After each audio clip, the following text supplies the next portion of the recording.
Kongo. Kongo. Kuna yeyote nimewahi funza hapa? Inua mkono iwapo nimewahi kufunza darasani katika maisha haya. I thought there is, and it's not a wonder that there could have been. I am a teacher, so I'll speak to you as a teacher and as a father, as your father. Do I look like I can be your father? Yes? Yes, it's only that you are very far away. I have some white hair here. I'm your father. I have a son who is also like you, doing his form for this year at P.C.E.A, so I'm your father. Yeah, I teach boys at St. John Kanunga High. I've been there. This is my 5th year at that school, Kanunga High up there. Yeah? I teach them Kiswahili and history. So, but for the last 4 years, I've been teaching them Kiswahili. So, I'll not speak English only. Nimeadhirika kweli kweli na lugha ya Kiswahili kwa kufunza muda mrefu. Before those 5 years, I've been at Kanunga. I was at Gratha, where I was deputy for 7 years. Gratha. And a teacher for 10 years. There, Gratha Academy. You know it, eh? Yeah. I was a student in this school here, this giant school here. So I can take you to my classes from class 1 to class 8. Here. This is very ordinary school. Sasa. And those times we were with Moses here, who is my cousin. He's the one who invited me. I'm thanking him for calling me to work in the vineyard of God and to talk to you. I feel so privileged because it's not just an ordinary thing to get an opportunity to work in the Lord's vineyard. It's not. At the end of the day, I will inherit something, eh? Sidio? So get a reward. Mungu hamuigizi mtu katika kazi za bure. Lazima unapata malipo pale mwisho. I thank God for this morning. I want to speak very quickly because actually my time it's bowed. I was told we should be ending in like 30 minutes.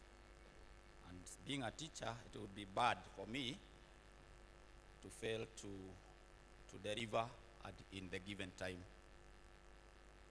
Sasa. So we heard the reading from the book of Mark, but I wanted to quote a little before I go to that, to the book of Deuteronomy.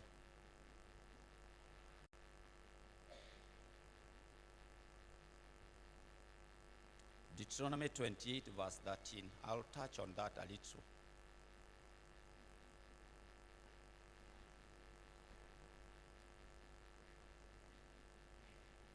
Have you found it?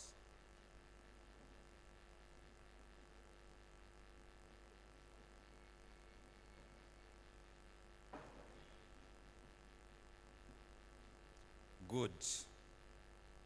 Maybe before we read, I can share a little insight that I got when I was seated here. When I looked at you, how jovial you are. Number one, you are very smart. Very smart, actually. And even the person who selected your uniform, Sasa, you are very beautiful people in that uniform. Again, I didn't know you are this many. The school has really grown. I'm proud of it. Some little history, which maybe many might not be knowing. Mukua, St. George's Mukua. That Mukua is my grandfather. Yes. It's my grandfather. Why? Because Mukua, as I told you, my name is Gerard Kungu. Mukua and Gerard, after whom I'm named, were brothers. Blood brothers. And they were great friends. They worked together to get wealth and all that. Even this lad here, the one that is occupied by the primary school, the church, and even the secondary school, belonged to them as partners. They had bought in partnership.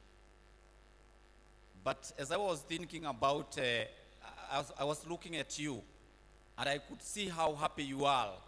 And I could see the vision that was in my grandfather Mukua's mind when he gave out this lad, which is quite, by today's measure of wealth, it is worth hundreds of millions.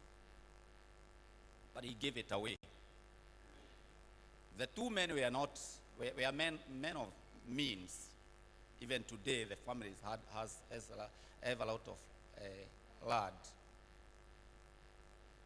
When he gave it, my grandfather, now after whom I'm named, was not very happy. Because actually the vision was not his. You see? So for him, he could only see what? The investment they had done together. But for the elder brother, he had a vision. The insight, he could see now what I'm seeing today. The you. Because you are more important than all the agriculture that can be done on. Is it not true? Yes. So I got that revelation that maybe this is what he was seeing. We have been called in this life, and that is why we exist today. Because God has a purpose for us. That old man could see what we are seeing today, even though it was not there. And that is why he gave out this land. He did not consult his brother with whom they had invested. What does that tell you? That when you are working for the Lord, do not consult anyone. Some history. Remember, I'm a teacher of history. That's why I have to share some history. Clap for me.